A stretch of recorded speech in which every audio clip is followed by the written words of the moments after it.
Gallic Wars.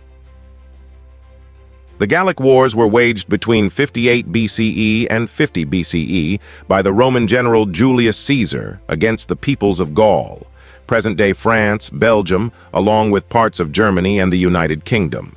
Gallic, Germanic, and British tribes fought to defend their homelands against an aggressive Roman campaign. The wars culminated in the decisive Battle of Alesia in 52 BCE, in which a complete Roman victory resulted in the expansion of the Roman Republic over the whole of Gaul. Though the Gallic military was as strong as the Romans, the Gallic tribes' internal divisions eased victory for Caesar. Gallic chieftain Vercingetorix's attempt to unite the Gauls under a single banner came too late. Caesar portrayed the invasion as being a preemptive and defensive action, but historians agree that he fought the wars primarily to boost his political career and to pay off his debts. Still, Gaul was of significant military importance to the Romans. Native tribes in the region, both Gallic and Germanic, had attacked Rome several times. Conquering Gaul allowed Rome to secure the natural border of the River Rhine. Prologue. Rome, metropolitan city of Rome. The Romans respected and feared the Gallic tribes. In 390 BCE, the Gauls had sacked Rome, which left an existential dread of barbarian conquest the Romans never forgot. In 121 BCE, Rome conquered a group of southern Gauls and established the province of Transalpine Gaul in the conquered lands. Only 50 years before the Gallic Wars, in 109 BCE, Italy had been invaded from the north and saved by Gaius Marius only after several bloody and costly battles.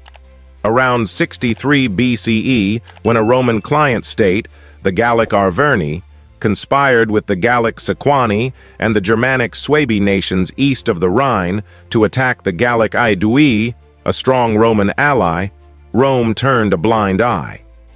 The Sequani and the Arverni defeated the Aedui in 63 BCE at the Battle of Magetabriga.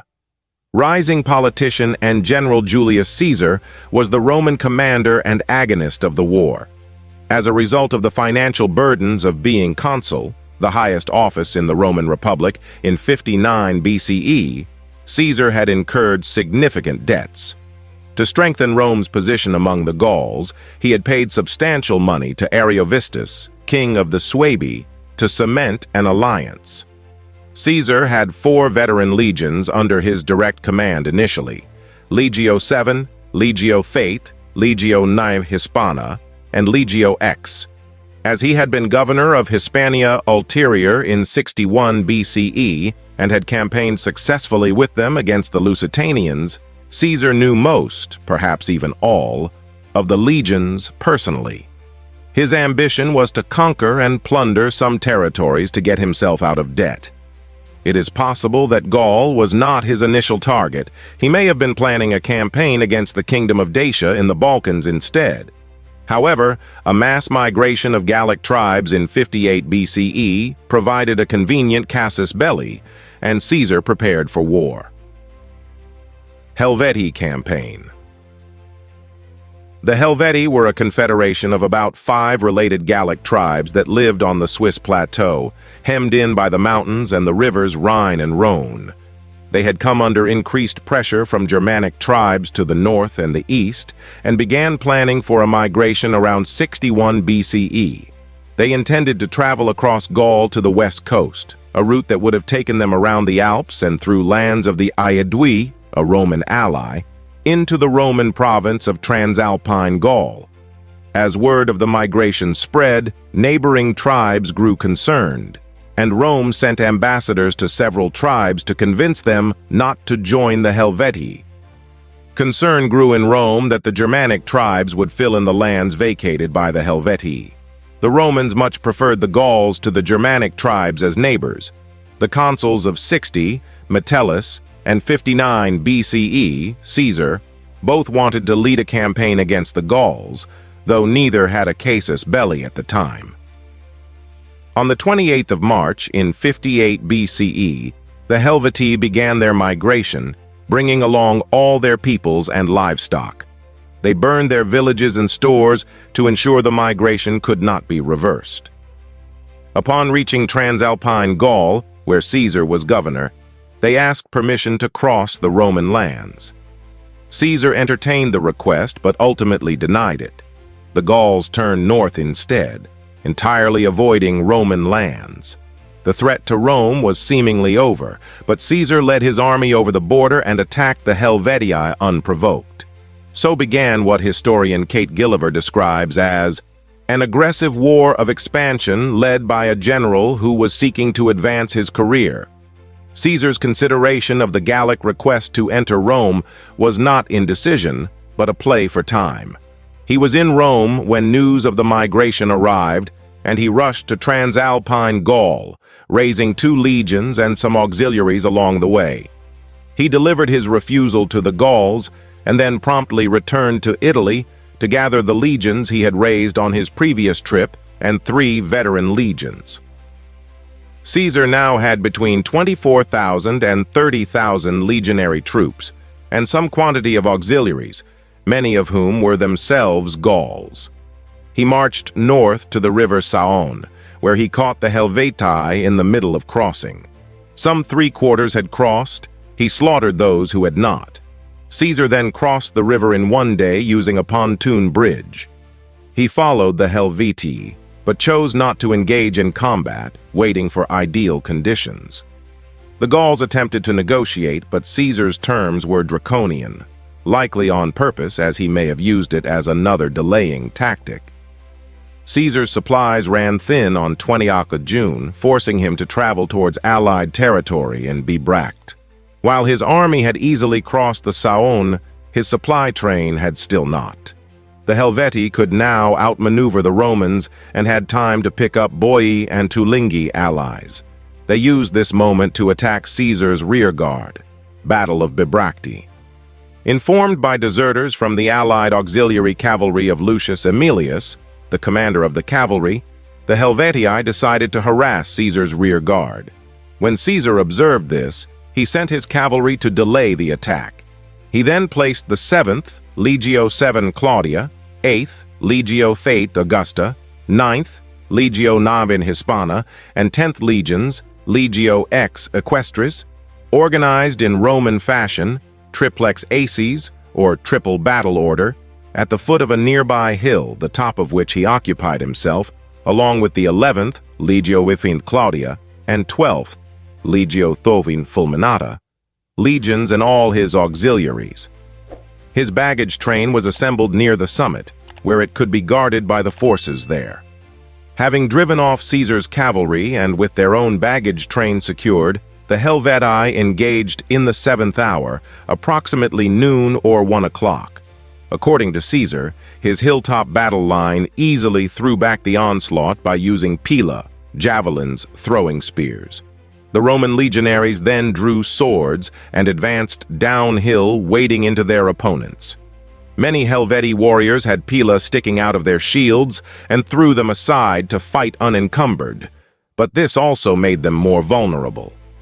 The legions drove the Helvetii back toward the hill where their baggage train sat. While the legions pursued the Helvetii across the plain between the hills, the Boii and the Tulingi arrived with 15,000 men to assist the Helvetii, flanking the Romans on one side. At that point, the Helvetii returned to the battle in earnest. When the Tulingi and the Boii started circumventing the Romans, Caesar regrouped his third line to resist the assault of the Boii and Tuligni, keeping his primary and secondary committed to chasing the Helvetii. The battle lasted many hours into the night, until the Romans finally took the Helvetic baggage train, capturing both a daughter and a son of Orgetorix. According to Caesar, 130,000 enemies escaped, of which 110,000 survived the retreat. Unable to pursue on account of battle wounds and the time it took to bury the dead, Caesar rested 3 days before he followed the fleeing Helvetii. These, in turn, had managed to reach the territory of the Lingones within 4 days of the battle. Caesar warned the Lingones not to assist them, prompting the Helvetii and their allies to surrender. Suebi Campaign. In 61 BCE, Ariovistus, chieftain of the Suebi tribe and a king from the Germanic peoples, resumed the tribe's migration from eastern Germania to the Marne and Rhine regions. Despite this migration encroaching on Sequani land, they sought Ariovistus's allegiance against the Aedui. In 61 BCE, the Sequani rewarded Ariovistus with land following his victory at the Battle of Magetobriga. Ariovistus settled the land with 120,000 of his people. When 24,000 Herudes joined his cause, he demanded the Sequani give him more land to accommodate them. This demand concerned Rome because if the Sequani conceded, Ariovistus would be able to take all of their land and attack the rest of Gaul. Following Caesar's victory over the Helvetii, most of the Gallic tribes congratulated him and sought to meet in a general assembly. Diviciacus, the head of the Aeduan government and spokesman for the Gallic delegation, expressed concern over Ariovistus's conquests and for the hostages he had taken. Diviciacus demanded that Caesar defeat Ariovistus and remove the threat of a Germanic invasion, otherwise they would have to seek refuge in a new land.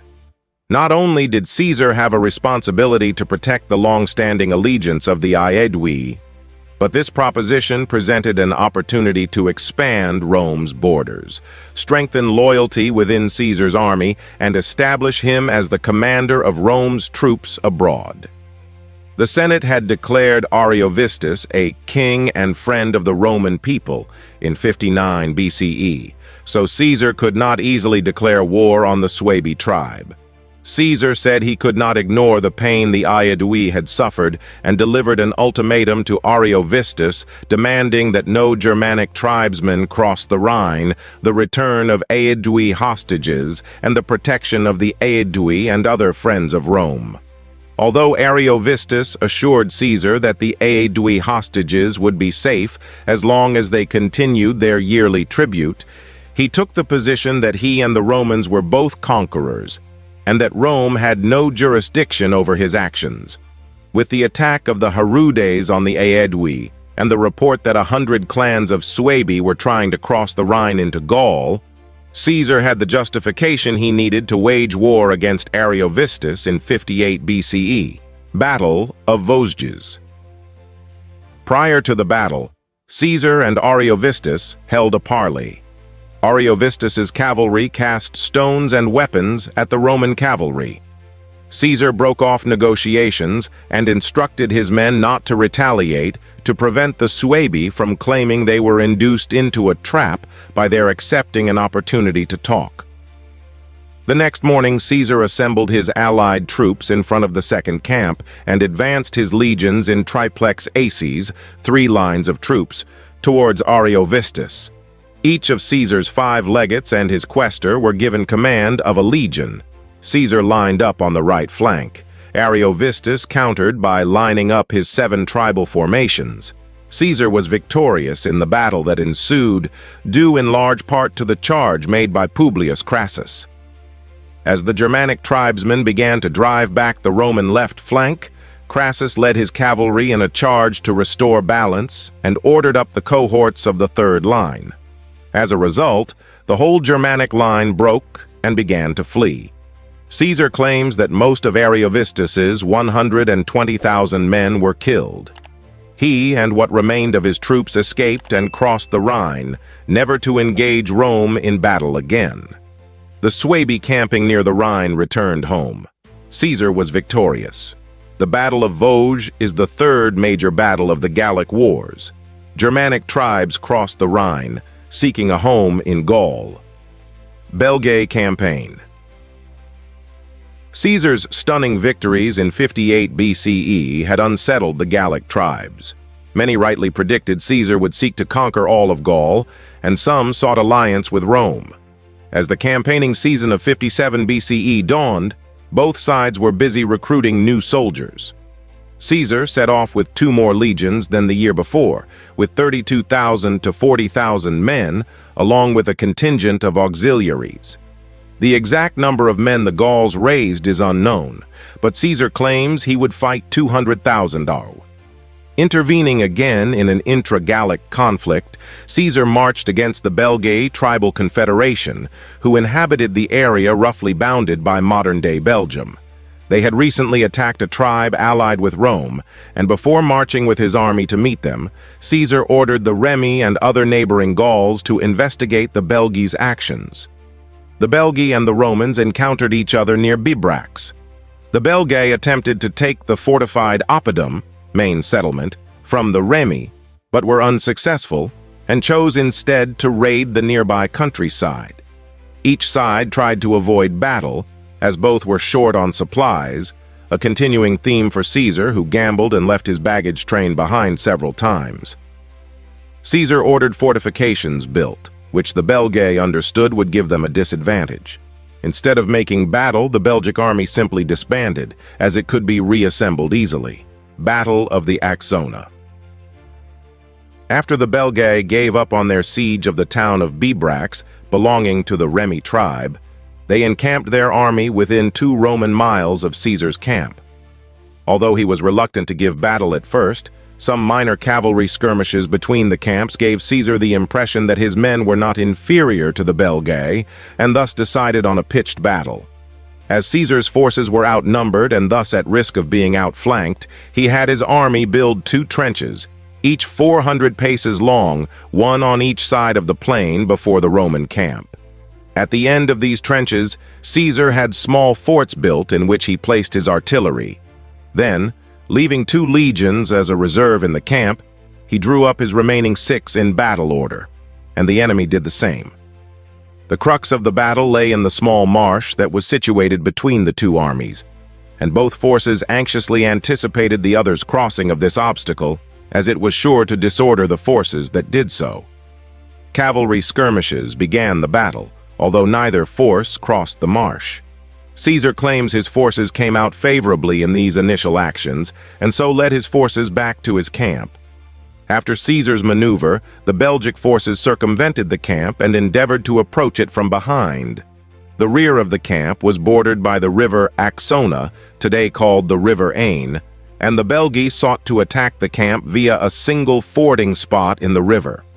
Caesar claims their intention was to lead a part of their force over the bridge and either take the camp by storm or cut the Romans off from the lands on the opposite side of the river. This tactic would both deprive the Romans of land for foraging and prevent them from coming to the aid of the Remi tribe, whose lands the Belgae had the intention of pillaging, as mentioned in the prelude above. To counter this maneuver, Caesar sent all his light infantry and cavalry to manage the difficult terrain, as it would have been more difficult for the heavy infantry to do so. Dismayed by the courageous attack by Caesar's men and by their consequent inability to either take the camp by storm or blockade the Romans from crossing the river, the Belgic forces withdrew to their camp. Then, calling a council of war, they immediately resigned to returning to their home territories, where they might better be able to engage Caesar's invading army. So rushed and unorganized was the Belgic departure from their camp, that it seemed very much like a panicked retreat to the Roman forces. However, as Caesar was as yet unaware of their reason for departing, he decided not to immediately pursue the forces, for fear of an ambush. The following day, after learning from his scouts of the fully fledged retreat of the Belgic forces, Caesar sent 3 legions and all his cavalry to attack the rear of the Belgic marching column. In his account of this action, Caesar claims that these Roman forces killed as many men as the daylight allowed, without any risk to themselves, as the Belgic forces were taken by surprise and, breaking rank, sought safety in flight.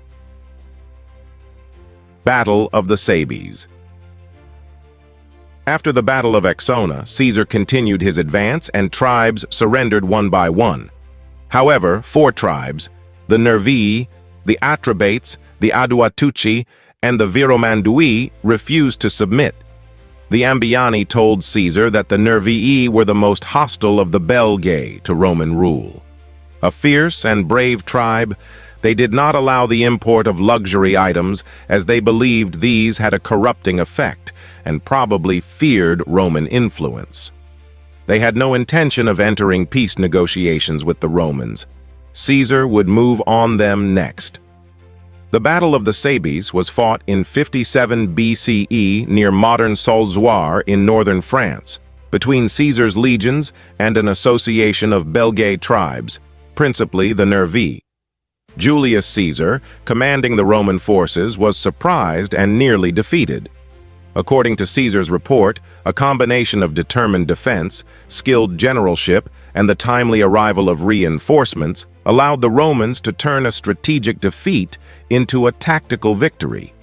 Few primary sources describe the battle in detail, with most information coming from Caesar's own report on the battle from his book, Commentari de Bello Gallico. Little is therefore known about the Nervii perspective on the battle. The Veneti, the Iunelli, the Osismi, the Curiosolitae, the Sesuvii, the Aulerci, and the Ridonis were all brought under Roman control following the battle. Veneti campaign. The Gauls were embittered at being forced to feed the Roman troops over the winter. The Romans sent out officers to requisition grain from the Veneti, a group of tribes in northwest Gaul. But the Veneti had other ideas and captured the officers. This was a calculated move. They knew this would anger Rome and prepared by allying with the tribes of Armorica, fortifying their hill settlements, and preparing a fleet. The Veneti and the other peoples along the Atlantic coast were versed in sailing and had vessels suitable for the rough waters of the Atlantic. By comparison, the Romans were hardly prepared for naval warfare on the open ocean. The Veneti also had sails, whereas the Romans relied on oarsmen. Rome was a feared naval power in the Mediterranean, but there the waters were calm and less sturdy ships could be used. Regardless, the Romans understood that to defeat the Veneti they would need a fleet. Many of the Venetic settlements were isolated and best accessible by sea. Decimus Brutus was appointed prefect of the fleet. Caesar wished to sail as soon as the weather permitted and ordered new boats and recruited oarsmen from the already conquered regions of Gaul to ensure the fleet would be ready as soon as possible. The legions were dispatched by land, but not as a single unit. Gulliver regards this as evidence that Caesar's claims the prior year that Gaul was at peace were untrue, as the legions were apparently being dispatched to prevent or deal with rebellion. A cavalry force was sent to hold down the Germanic and Belgic tribes. Troops under Publius Crassus were sent to Aquitania, and Quintus Titurius Sabinus took forces to Normandy. Caesar led the remaining 4 legions overland to meet up with his recently raised fleet near the mouth of the river Loire. The Veneti held the upper hand for much of the campaign. Their ships were well suited to the region, and when their hill forts were under siege, they could simply evacuate them by sea. The less sturdy Roman fleet was stuck in harbor for much of the campaign. Despite having the superior army and great siege equipment, the Romans were making little progress. Caesar realized that the campaign could not be won on land and halted the campaign until the seas calmed enough for the Roman vessels to be most useful. Battle of Morbihan. At last, the Roman fleet sailed and encountered the Venetic fleet off the coast of Brittany in the Gulf of Morbihan. They engaged in a battle that lasted from late in the morning until sundown. On paper, the Veneti appeared to have the superior fleet. Their ship's sturdy oak beam construction meant they were effectively immune to ramming, and their high profile protected their occupants from projectiles. The Veneti had some 220 ships, although Gulliver notes many were likely not much more than fishing boats. Caesar did not report the number of Roman ships. The Romans had one advantage: grappling hooks. These allowed them to shred the rigging and sails of the Venetic ships that got close enough, rendering them inoperable. The hooks also allowed them to pull ships close enough to board. The Veneti realized the grappling hooks were an existential threat and retreated. However, the wind dropped, and the Roman fleet, which did not rely on sails, was able to catch up. The Romans could now use their superior soldiers to board ships en masse and overwhelm the Gauls at their leisure. just as the Romans had beaten the superior forces of Carthage in the First Punic War by using the Corvus boarding device. A simple technological advantage, the grappling hook, allowed them to defeat the superior Venetic fleet. The Veneti, now without a navy, had been bested. They surrendered, and Caesar made an example of the tribal elders by executing them. He sold the rest of the Veneti into slavery. Caesar now turned his attention to the Morini and Menapii along the coast. Control of southwest Gaul. During the Venetic campaign, Caesar's subordinates had been busy pacifying Normandy and Aquitania. A coalition of Lexovi, Coriosolites, and Venelli charged Sabinus while he was entrenched atop a hill. This was a poor tactical move by the tribes. By the time they had reached the top, they were exhausted, and Sabinus defeated them with ease. The tribes consequently surrendered, yielding up all of Normandy to the Romans. Crassus did not have such an easy time in facing the Aquitania. With only 1 legion and some cavalry, he was outnumbered. He raised additional forces from Provence and marched south to what is now the border of modern Spain and France. Along the way, he fought off the Sociates, who attacked while the Romans were marching. Defeating the Vocates and Tarusates proved a tougher task. Having allied with the rebel Roman general Quintus Sertorius during his uprising in 70 BCE, these tribes were well versed in Roman combat and had learned guerrilla tactics from the war. They avoided frontal battle and harassed supply lines and the marching Romans. Crassus realized he would have to force battle and located the Gallic encampment of some 50,000. However, they had only fortified the front of the camp, and Crassus simply circled it and attacked the rear. Taken by surprise, the Gauls attempted to flee. However, Crassus's cavalry pursued them. According to Crassus, only 12,000 survived the overwhelming Roman victory. The tribes surrendered, and Rome now controlled most of southwest Gaul. Crassus' campaign against the Sociates. In 56 BCE, the Sociates were led by their chief Adiatuanos in the defense of their oppidum against the Roman officer P. Licinius Crassus. After a failed sortie attempt with 600 of his solduri, Adiatuanos had to capitulate to the Romans. Cassius then marched his army into the borders of the Sociates. Hearing of his approach, the Sociates collected a large force with cavalry in which lay their chief strength and attacked our column on the march. First of all, they engaged in a cavalry combat. Then, when their cavalry were beaten and ours pursued, they suddenly unmasked their infantry force, which they had posted in ambush in a valley. The infantry attacked our scattered horsemen and renewed the fight. The battle was long and fierce. The Sociates, with the confidence of previous victories, felt that upon their own courage depended the safety of all Aquitania.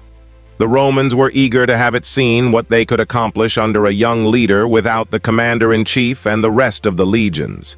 At last, however, after heavy casualties, the enemy fled from the field. A large number of them were slain, and then Crassus turned direct from his march and began to attack the stronghold of the Sociates. When they offered a brave resistance, he brought up mantlets and towers. The enemy at one time attempted a sortie, at another pushed mines as far as the ramp and the mantlets.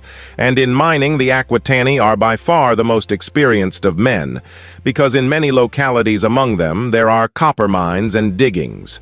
When they perceived that by reason of the efficiency of our troops, no advantage was to be gained by these expedients, they sent deputies to Crassus and besought him to accept their surrender. Their request was granted, and they proceeded to deliver up their arms as ordered. Then, while the attention of all our troops was engaged upon that business, Adiatunus, the commander-in-chief, took action from another quarter of the town with 600 devotees, whom they call vassals. The rule of these men is that in life they enjoy all benefits with the comrades to whose friendship they have committed themselves. While if any violent fate befalls their fellows, they either endure the same misfortune along with them or take their own lives. And no one yet in the memory of man has been found to refuse death after the slaughter of the comrade to whose friendship he had devoted himself. With these men, Adiatunus tried to make a sortie, but a shout was raised on that side of the entrenchment. The troops ran to arms, and a sharp engagement was fought there. Adiatunus was driven back into the town, but, for all that, he begged and obtained from Crassus the same terms of surrender as at first. Crassus' campaign against the Vocates and Tarusates. Defeating the Vocates and Tarusates proved a tougher task. Having allied with the rebel Roman general Quintus Sertorius during his uprising in 70 BCE, these tribes were well versed in Roman combat and had learned guerrilla tactics from the war. They avoided frontal battle and harassed supply lines and the marching Romans. Crassus realized he would have to force battle and located the Gallic encampment of some 50,000. However, they had only fortified the front of the camp, and Crassus simply circled it and attacked the rear. Taken by surprise, the Gauls attempted to flee. However, Crassus's cavalry pursued them. According to Crassus, only 12,000 survived the overwhelming Roman victory. The tribes surrendered, and Rome now controlled most of southwest Gaul. Rhine campaign. A need for prestige more than tactical concerns likely determined Caesar's campaigns in 55 BCE due to Pompey and Crassus's consulship. On the one hand, they were Caesar's political allies, and Crassus's son had fought under him the year before. But they were also his rivals and had formidable reputations. Pompey was a great general, and Crassus was fabulously wealthy. Since the consuls could easily sway and buy public opinion, Caesar needed to stay in the public eye. His solution was to cross two water bodies no Roman army had attempted before, the Rhine and the English Channel. Crossing the Rhine was a consequence of Germanic-Celtic unrest. The Suebi had recently forced the Celtic Usipetes and Tencteri from their lands, who resultingly had crossed the Rhine in search of a new home. Caesar, however, had denied their earlier request to settle in Gaul, and the issue turned to war. The Celtic tribes sent out a cavalry force of 800 against a Roman auxiliary force of 5,000 made up of Gauls and won a surprising victory. Caesar retaliated by attacking the defenseless Celtic camp and slaughtering the men, women, and children. Caesar claims he killed 430,000 people in the camp. Modern historians find this number impossibly high, see historiography below, but it is apparent that Caesar killed a great many Celts. So cruel were his actions, his enemies in the Senate wished to prosecute him for war crimes once his tenure as governor was up, and he was no longer immune from prosecution. After the massacre, Caesar led the first Roman army across the Rhine in a lightning campaign that lasted just 18 days. Historian Kate Gilliver considers all of Caesar's actions in 55 BCE to be a publicity stunt and suggests that the basis for continuing the Celtic-Germanic campaign was a desire to gain prestige. This also explains the campaign's brief time span. Caesar wanted to impress the Romans and scare the Germanic tribesmen, and he did this by crossing the Rhine in style. Instead of using boats or pontoons as he had in earlier campaigns, he built a timber bridge in a mere 10 days. He walked across, raided the Suebic countryside, and retreated across the bridge before the Suebic army could mobilize. He then burned the bridge and turned his attentions to another feat no Roman army had accomplished before, landing in Britain. The nominal reason to attack Britain was the Brittonic tribes had been assisting the Gauls, but like most of Caesar's casus belli, it was just an excuse to gain stature in the eyes of the Roman people. Reconnaissance and planning. In late summer, 55 BCE, even though it was late in the campaigning season, Caesar decided to make an expedition to Britain. He summoned merchants who traded with the island, but they were unable or unwilling to give him any useful information about the inhabitants and their military tactics, or about harbors he could use, presumably not wanting to lose their monopoly on cross-channel trade. He sent a tribune, Gaius Volusinus, to scout the coast in a single warship. He probably examined the Kent coast between Hythe and Sandwich, but was unable to land, since he did not dare leave his ship and entrust himself to the barbarians, and after 5 days returned to give Caesar what intelligence he had managed to gather. By then, ambassadors from some of the British states, warned by merchants of the impending invasion, had arrived promising their submission. Caesar sent them back, along with his ally Commius, king of the Belgae Atrebates, to use their influence to win over as many other states as possible. He gathered a fleet consisting of 80 transport ships, sufficient to carry 2 legions, Legio VII and Legio X, and an unknown number of warships under a questor at an unnamed port in the territory of the Morini, almost certainly Portus Idius, Boulogne. Another 18 transports of cavalry were to sail from a different port, probably Ambleteuse. These ships may have been triremes or biremes, or may have been adapted from Venetic designs Caesar had seen previously, or may even have been requisitioned from the Veneti and other coastal tribes. Clearly in a hurry, Caesar himself left a garrison at the port and set out at the 3rd watch, well after midnight, on 23 August with the legions, leaving the cavalry to march to their ships, embark, and join him as soon as possible.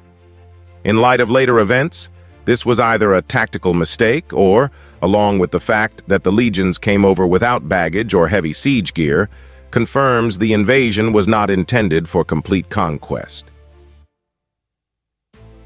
Caesar's first invasion of Britain. Caesar's first trip into Britain was less an invasion than an expedition. He took only 2 legions. His cavalry auxiliaries were unable to make the crossing despite several attempts. Caesar crossed late in the season and in great haste, leaving well after midnight on 23rd of August. Initially, he planned to land somewhere in Kent, but the Britons were waiting for him. He moved up the coast and landed, modern archaeological finds suggest at Pegwell Bay, but the Britons had kept pace and fielded an impressive force, including cavalry and chariots. The legions were hesitant to go ashore. Eventually, the ex-legion's standard-bearer jumped into the sea and waded to shore. To have the legion's standard fall in combat was the greatest humiliation, and the men disembarked to protect the standard-bearer. After some delay, a battle line was finally formed, and the Britons withdrew.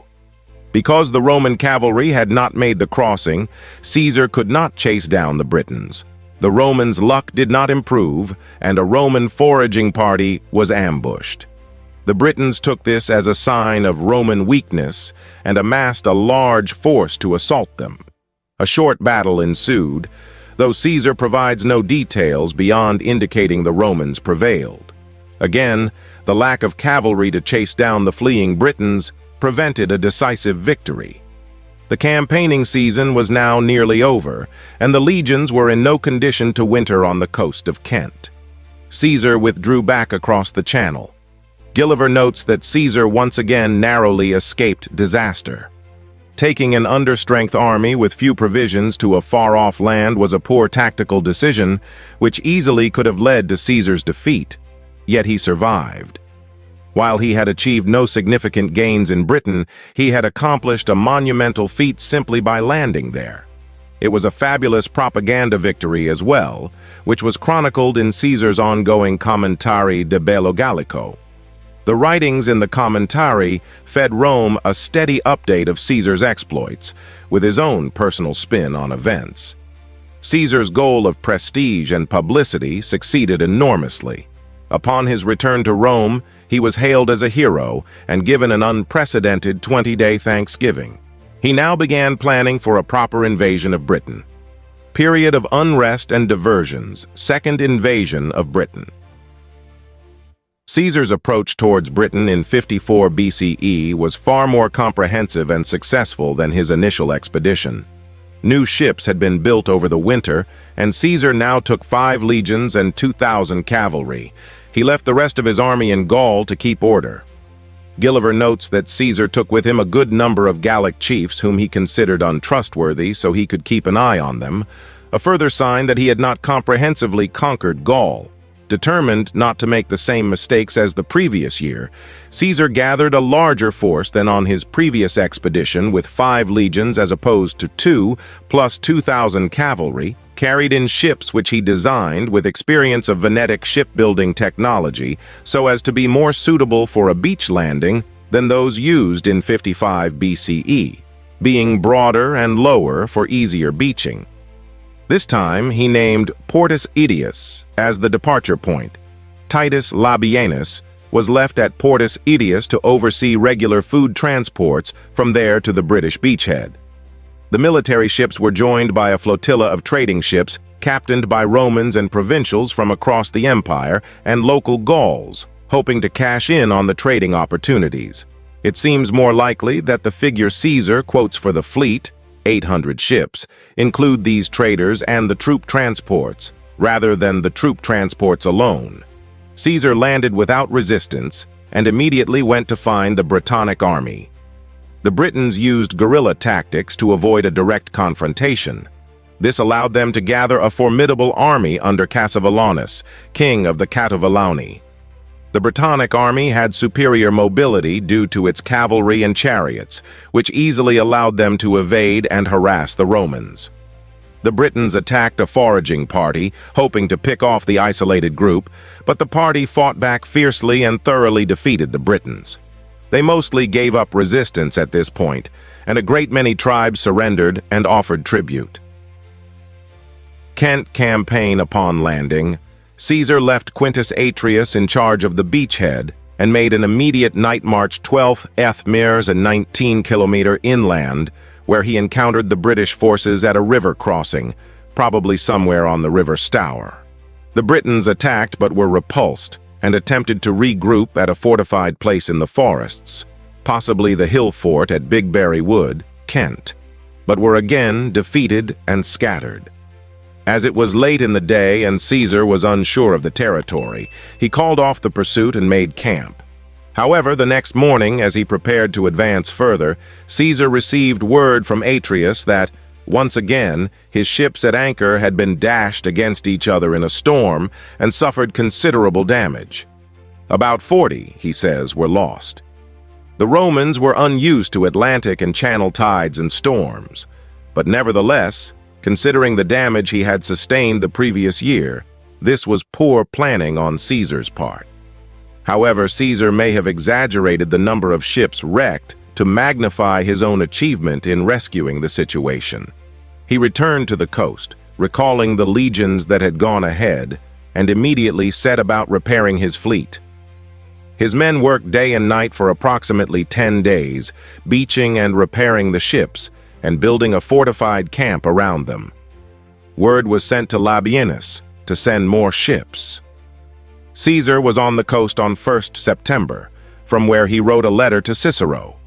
News must have reached Caesar at this point of the death of his daughter Julia, as Cicero refrained from replying on account of his mourning. Campaign against Cassivellaunus. The Britons had appointed Cassivellaunus, a warlord from north of the Thames, to lead their combined forces. Cassivellaunus realized he could not defeat Caesar in a pitched battle. Disbanding the majority of his force and relying on the mobility of his 4,000 chariots and superior knowledge of the terrain, he used guerrilla tactics to slow the Roman advance. By the time Caesar reached the Thames, the one fordable place available to him had been fortified with sharpened stakes, both on the shore and under the water, and the far bank was defended. The Trinovantes, whom Caesar describes as the most powerful tribe in the region and who had recently suffered at Cassivellaunus's hands, sent ambassadors promising him aid and provisions. Mandubracius, who had accompanied Caesar, was restored as their king, and the Trinovantes provided grain and hostages. 5 further tribes, the Cenemagni, Segontiaci, Anchalites, Bibrosi, and Cassi, surrendered to Caesar and revealed to him the location of Cassivellaunus's stronghold, possibly the hill fort at Wheathampstead, which he proceeded to put under siege. Cassivellaunus sent word to his allies in Kent, Cingetorix, Carvilius, Taximagalus, and Segovax, described as the 4 kings of Cantium to stage a diversionary attack on the Roman beachhead to draw Caesar off. But this attack failed, and Cassivellaunus sent ambassadors to negotiate a surrender. Caesar was eager to return to Gaul for the winter due to growing unrest there, and an agreement was mediated by Commius. Cassivellaunus gave hostages, agreed an annual tribute, and undertook not to make war against Mandubratius or the Trinovantes. Caesar wrote to Cicero on 26 September, confirming the result of the campaign, with hostages but no booty taken, and that his army was about to return to Gaul. He then left, leaving not a single Roman soldier in Britain to enforce his settlement. Whether the tribute was ever paid is unknown. Ambiorix's revolt. Discontent among the subjugated Gauls prompted a major uprising amongst the Belgae against Julius Caesar in the winter of 54 to 53 BCE, when the Eburones of northeastern Gaul rose in rebellion under their leader Ambiorix. The Eburones, who until Caesar's destruction of the Atuatuci had been vassals of that Belgic tribe, were ruled by Ambiorix and Catuvolcus. In 54 BCE, there was a poor harvest, and Caesar, whose practice was to commandeer a part of the food supply from the local tribes, was forced to split his legions up among a larger number of tribes.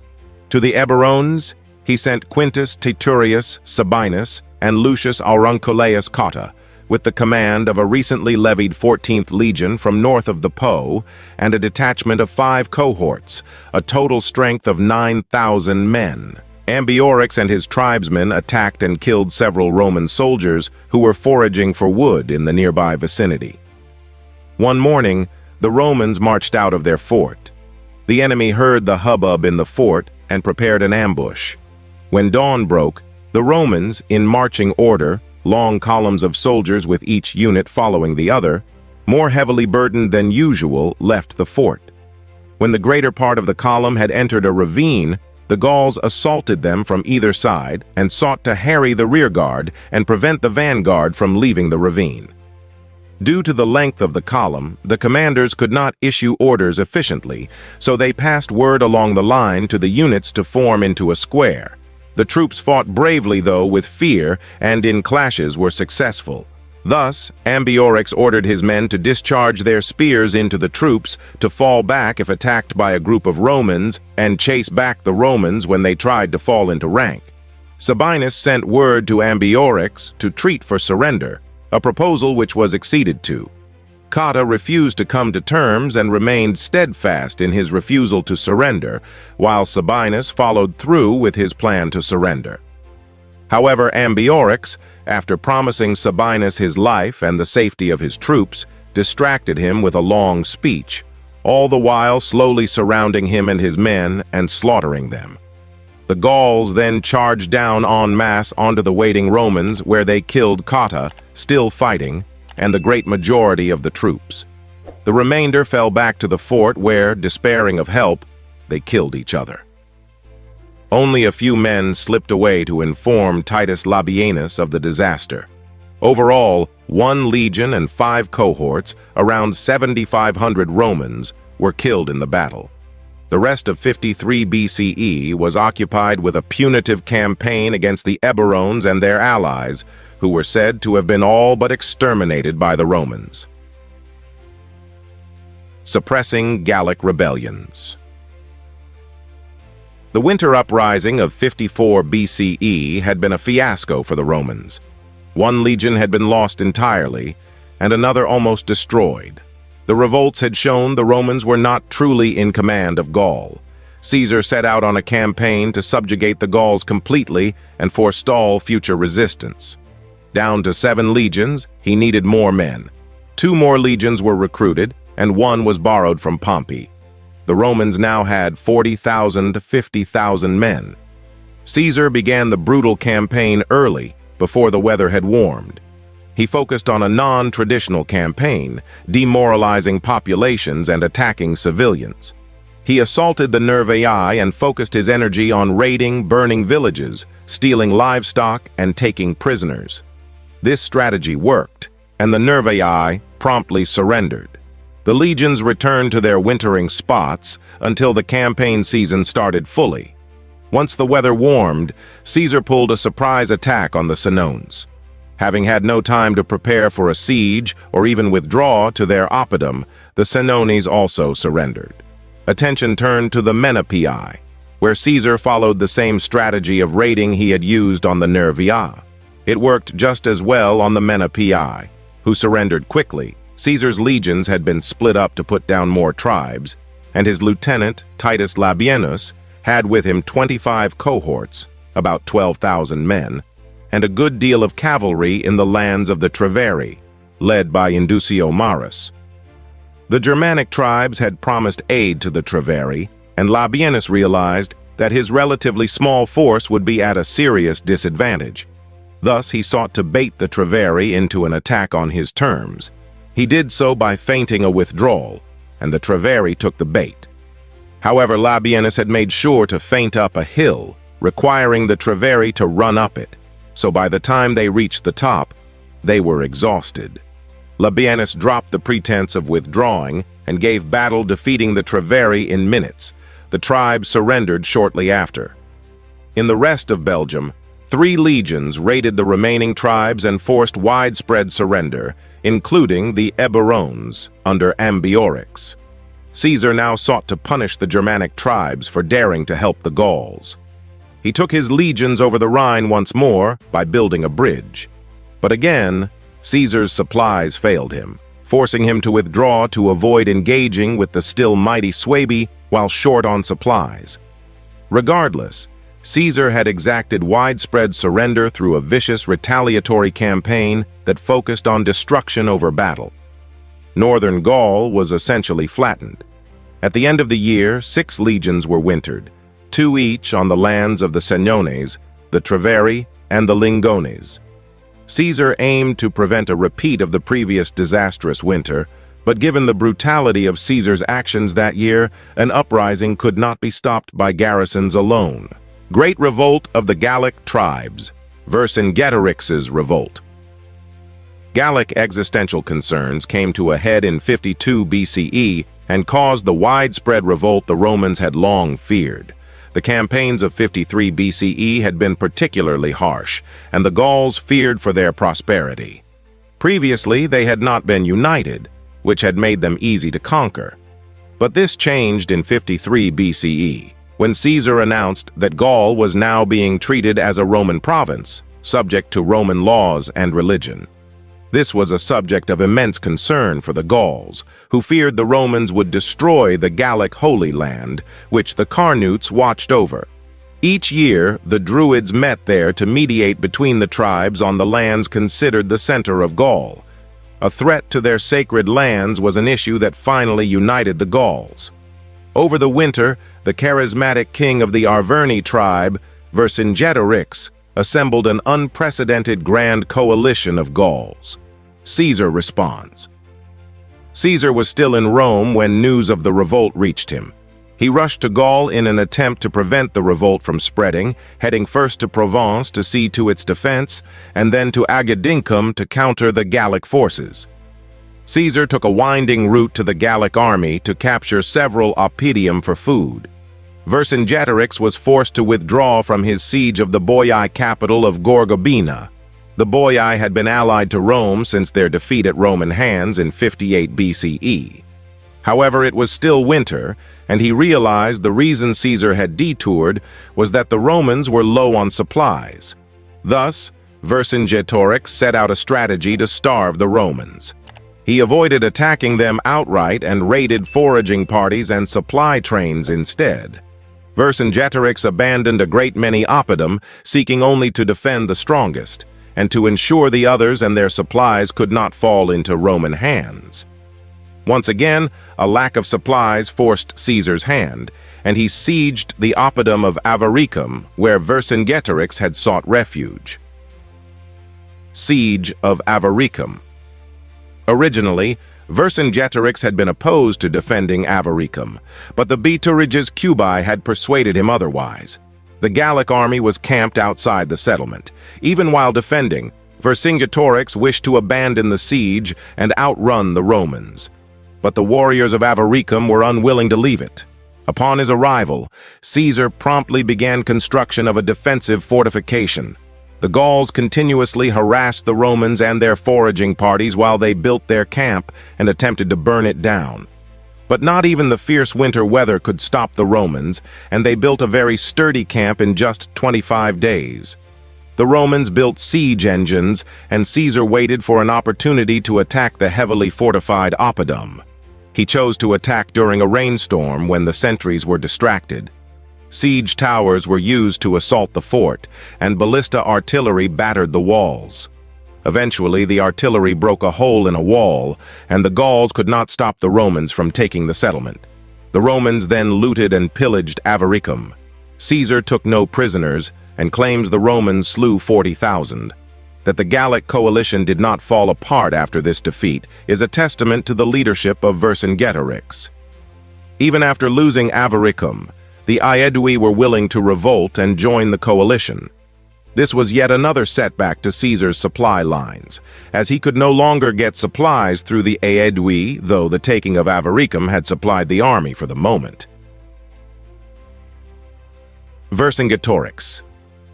Victorious at the Battle of Gergovia.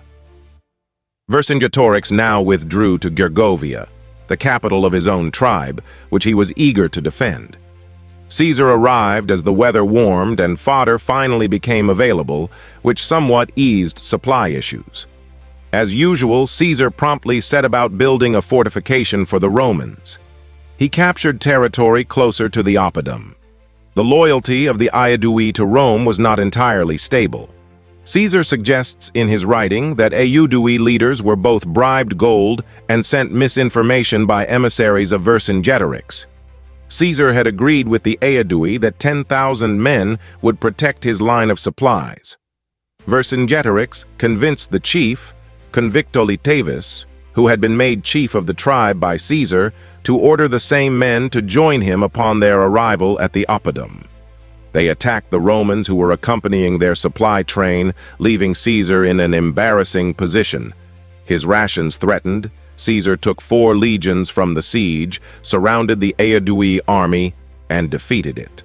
The pro-Roman faction retook control of the Aedui leadership, and Caesar returned to Gergovia with 10,000 pro-Roman Aedui horsemen. The 2 legions that he had left to continue the siege had been hard-pressed to keep Vercingetorix's much larger force at bay. Caesar realized that his siege would fail unless he could get Vercingetorix off the high ground. He used 1 legion as a decoy while the rest moved on to better ground, capturing 3 Gallic camps in the process. He then ordered a general retreat to lure Vercingetorix off the high ground. However, the order was not heard by most of Caesar's force. Instead, spurred on by the ease with which they captured the camps, they pressed on toward the town and mounted a direct assault on it, exhausting themselves. Caesar's work records 46 centurions and 700 legionaries as losses. Modern historians are skeptical. The depiction of the battle as a rout, and one where there were 20,000–40,000 allied Roman soldiers deployed, leads to suspicion that Caesar was downplaying the casualty figures, even if his figures were excluding losses among allied auxiliaries. Given his losses, Caesar ordered a retreat. In the wake of the battle, Caesar lifted his siege and retreated from the Arverni lands northeastwards in the direction of Aedui territory. Vercingetorix pursued Caesar's army, intent on destroying it. Meanwhile, Labienus had finished his campaign in the north and marched back to Agendicum, Caesar's base in the center of Gaul. After linking up with Labienus's corps, Caesar marched his united army from Agendicum to confront Vercingetorix's victorious army. The 2 armies met at the Vengian. Caesar won the subsequent battle. Battle of Lutetia. Caesar sent Labienus to campaign against the peoples of the Seine, while Caesar himself marched on Gergovia. He captured the Oppidum of Metlosedum, possibly present-day Melun, and crossed the Seine to attack the Gallic coalition near Lutetia. Threatened by the Bellovaci, a powerful Belgae tribe, he decided to recross the Seine to rejoin Caesar's force at Agedincum, Sens. Feinting a general retreat, Labienus in fact crossed the river. The Gauls of the Seine coalition tried to block his path to Caesar, and battle was joined. After the two sides engaged, the 7th Legion, placed on the right wing, started to push back the Gallic left. On the Roman left, the 12th Legion's pilum volleys broke up the Gauls' first charge, but they resisted the Romans' advance, encouraged by their old chieftain Camulogenus. The turning point came when the military tribunes of the 7th Legion led their legionaries against the enemy rear. After the two sides engaged, the 7th Legion, placed on the right wing, started to push back the Gallic left. On the Roman left, the 12th Legion's pilum volleys broke up the Gauls' first charge, but they resisted the Romans' advance, encouraged by their old chieftain Camulogenus. The turning point came when the military tribunes of the 7th Legion led their legionaries against the enemy rear. The Gauls sent in their reserves, taking a nearby hill, but were unable to reverse the course of the battle and took flight. Their losses increased when the Roman cavalry was sent to pursue them. Labienus's force thus advanced back to Agedincum, recaptured their baggage train along the way. The Gauls tried to prevent Labienus from returning to Agedincum by blocking him at the Sequana River. Labienus used 5 cohorts to lure the Gauls away, while he himself crossed the Sequana River with 3 legions. When the Gauls found out there were 2 Roman armies in the area, they split up and pursued both. The main body met Labienus, who pinned them down with 1 legion while surrounding them with the rest. He then annihilated their reinforcements with his cavalry. After linking up with the 5 cohorts he had used as a diversion, Labienus marched his army back to Agendicum, where he met up with Caesar returning from his defeat at Gergovia. Battle of Vingian. In July 52nd BCE, the Roman general Julius Caesar fought an important battle of the Gallic Wars against a coalition of Gauls led by Vercingetorix. Caesar responded to an attack against Gallia Narbonensis by leading his forces east through Lingonus territory towards Sequani territory, probably marching down the Vingin Valley. He had recently recruited or hired German cavalry, and they would prove decisive. The Gallic army held a very strong position guarded by high slopes, easy to defend. It was protected by the Vangin on the right and the Badan, a small tributary of the Vangin, on its front. In the space between these two streams and the road from Dijon to Langres was an area 5 kilometers, 3.1 meters across, slightly uneven in some parts, almost flat everywhere else, mainly between the Vangin and the hillock of Montsoigeon. Near the road and to the west, rise hills which dominated the ground as well as the whole country up to the Baden and the Venghian. The Gauls thought the Romans were retreating towards Italy and decided to attack. One group of Gallic cavalry blocked the Roman advance, while 2 groups of cavalry harried the Romans' flanks. After hard fighting, the German cavalry broke the Gallic cavalry on the right and chased them back to the main Gallic infantry force. The remaining Gallic cavalry fled, and Vercingetorix was forced to retreat to Alesia, where he was besieged by the Romans. Siege of Alesia. The Battle of Alesia, or Siege of Alesia, was a military engagement in the Gallic Wars around the Gallic Oppidum, fortified settlement of Alesia, a major center of the Mandubi tribe. It was the last major engagement between Gauls and Romans, and is considered one of Caesar's greatest military achievements and a classic example of siege warfare and investment.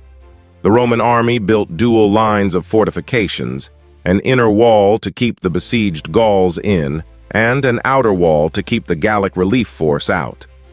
The Battle of Alesia marked the end of Gallic independence in modern-day territory of France and Belgium. With the revolt crushed, Caesar set his legions to winter across the lands of the defeated tribes to prevent further rebellion. Troops were also sent to the Remi, who had been steadfast allies to the Romans throughout the campaign. But resistance was not entirely over. Southwest Gaul had not yet been pacified. Alesia proved to be the end of generalized and organized resistance against Caesar's invasion of Gaul and effectively marked the end of the Gallic Wars. In the next year, 50 BCE, there were mopping up operations. During the Roman civil wars, Gallia was essentially left on its own. Final campaigns and pacification of the last Gauls. The spring of 51 BCE saw the legions campaign among the Belgic tribes to snuff out any thoughts of an uprising, and the Romans achieved peace.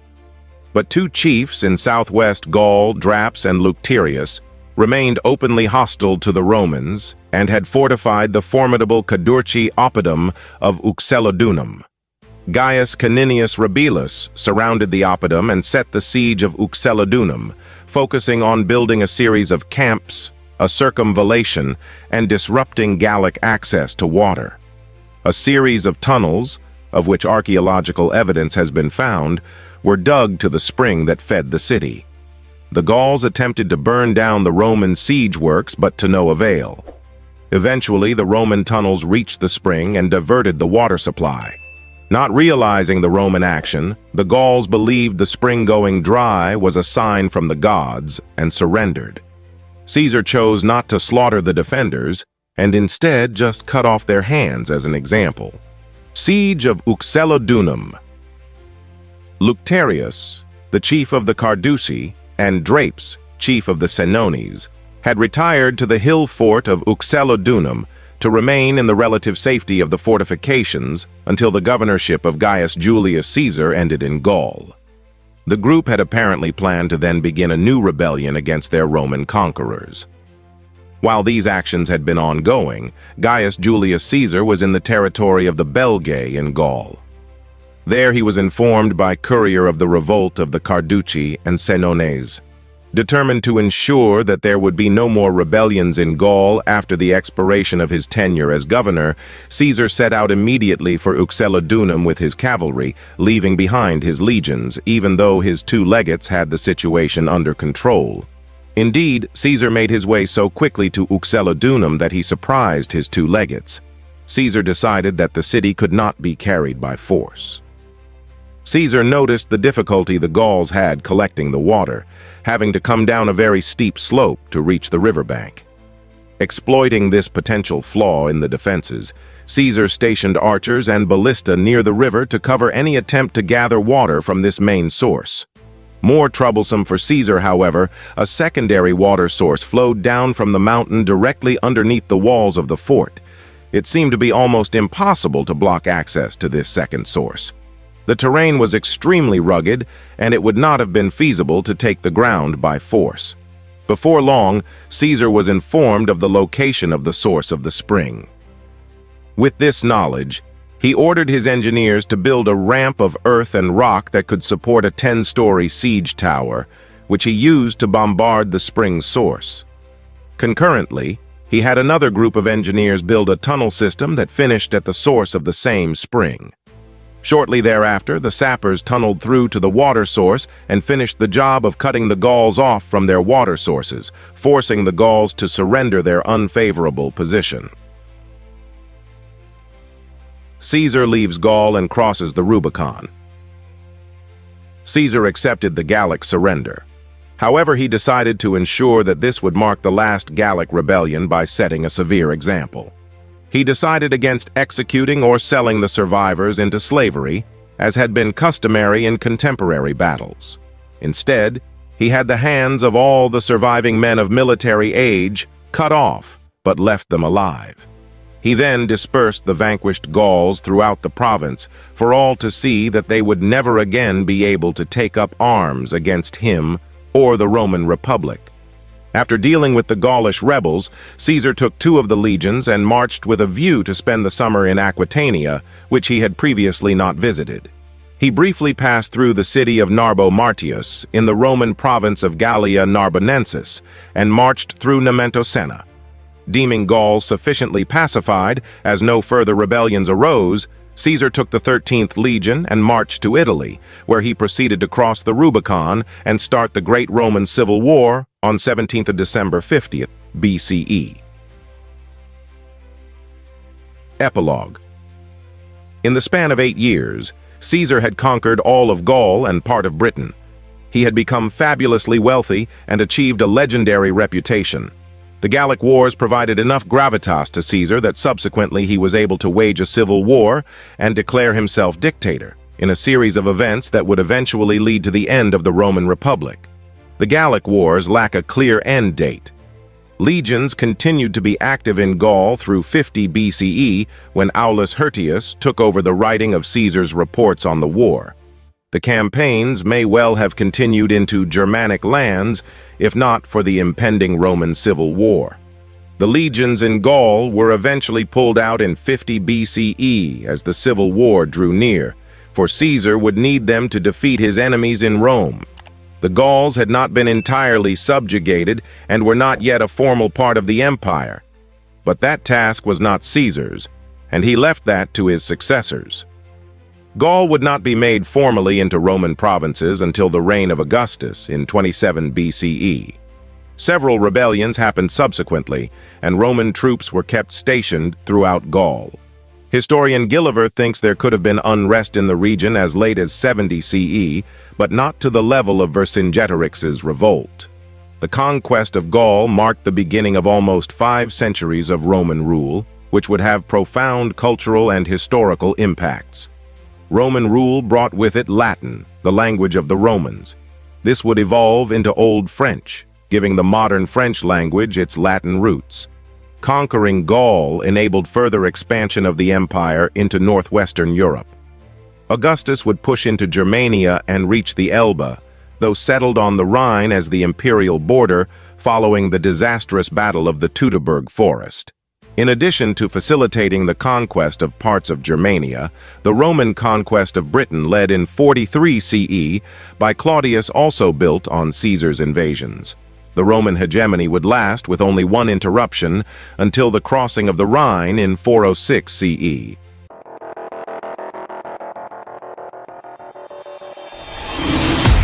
We offer you deep historical information from history on YouTube channel. Subscribe. Now don't forget to turn on notifications.